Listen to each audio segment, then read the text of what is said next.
he was very smart. Meanwhile, with just 3 weeks until the handover of power, President Obama is setting his focus on preserving his signature health care law.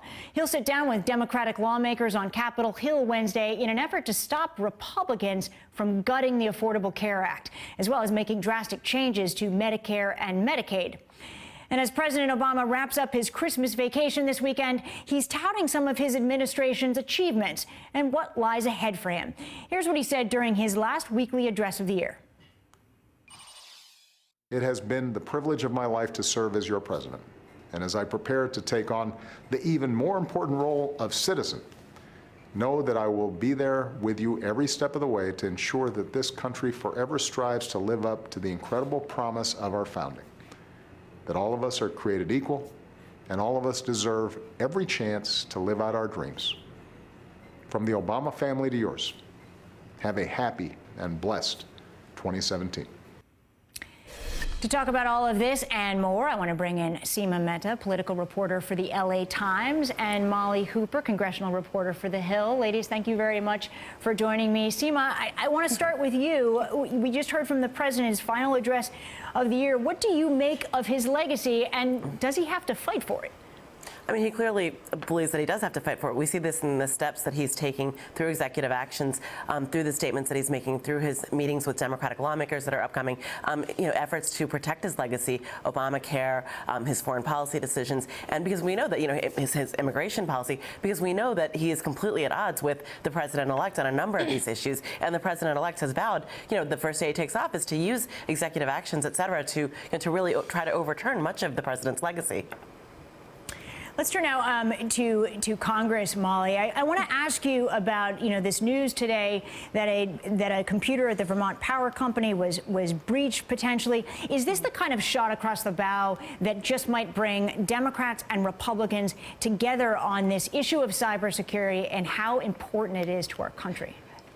Absolutely. I mean, cybersecurity is an issue that has been receiving a lot of attention on Capitol Hill since President Obama actually became president. I mean, in 2009, the U.S. since 2009, the U.S. has been tracking efforts by China, Russia, big countries to hack into U.S. utilities. And so even though it's not the sexiest of issues that gets a lot of coverage up on Capitol Hill, definitely Intelligence Committee members and various members on the Energy and Commerce Committee, Oversight and Government Reform, including Darrell Issa, actually has teamed up with Susan Del Bene, who is a Democrat from Washington State, actually one of the, leader in Microsoft before she became a member of Congress, to work on cybersecurity efforts, because it is something that they realize is a huge issue for this country, and protecting our utilities that could be hacked. Molly, let's stay with you for just a moment and on the Hill, talking about Obama's legacy moving forward. He has taken some very dramatic moves in the last couple of weeks. How do you see his legacy playing out in the immediate beginning of the Trump presidency? Well, typically presidents move away from Washington, D.C. President Obama is not. He's going to be staying in the Capitol, kind of for a reason, I think. That's what some people on Capitol Hill are telling me. They think he wants to be very close to the action to make sure that he can put as much pressure as possible on the new Congress and incoming President Trump to maintain his signature items like the health care law. It's interesting that he's meeting with Democrats now. I know that before Congress left for the recess, or left for the 114th Congress, when Democrats in the Senate had more authority and more power, he tried. Harry Reid was trying to, write legislation in a way that President-elect Trump could not undo it and undo the things that have passed under President Obama. And so now that now that President Obama is going to be meeting with the Democrats on Capitol Hill, they have less power. So it'll be interesting to see what comes of this. I know that key Democratic leaders are going to start holding these national days of action to, to call for, preserving Obamacare. But we'll see what happens with that. Seema, let's turn a little bit to to Trump's reaction to the sanctions this week and praising Putin. Is there a strategy to this? I mean, it disturbed a lot of people on the Hill and members of his own party. Right, absolutely. I mean, it seemed like there was bipartisan agreement, you know, on the Hill that the administration needed to do something about Russia potentially meddling in our elections. And on the Republican side, they were arguing that this was overdue. I mean, there was still some criticism, but it seemed like both parties, you know, leadership in both parties agreed that sanctions needed to happen. What I found really fascinating is that, you know, traditionally, if the United States does something, Russia hits back, like sort of at a simultaneous or, you know, very similar level, that tit for tat, you know, diplomacy or whatever.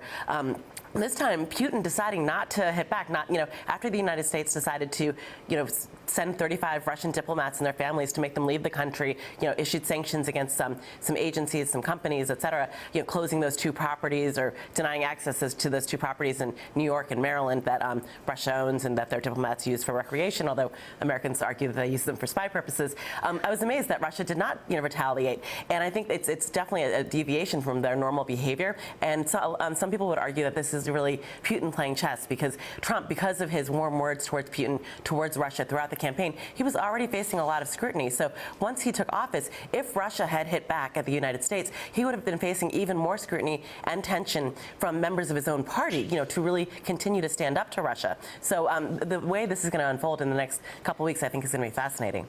Yeah, for sure. Molly, let's take a quick turn to the inauguration. The vibe is so much different now than President Obama's first swearing in. You have 23 permits filed so far by organizations planning to protest. That's the biggest of those expected to be what's being called the Million Women March. Do you think Trump will be able to overcome this in terms of optics?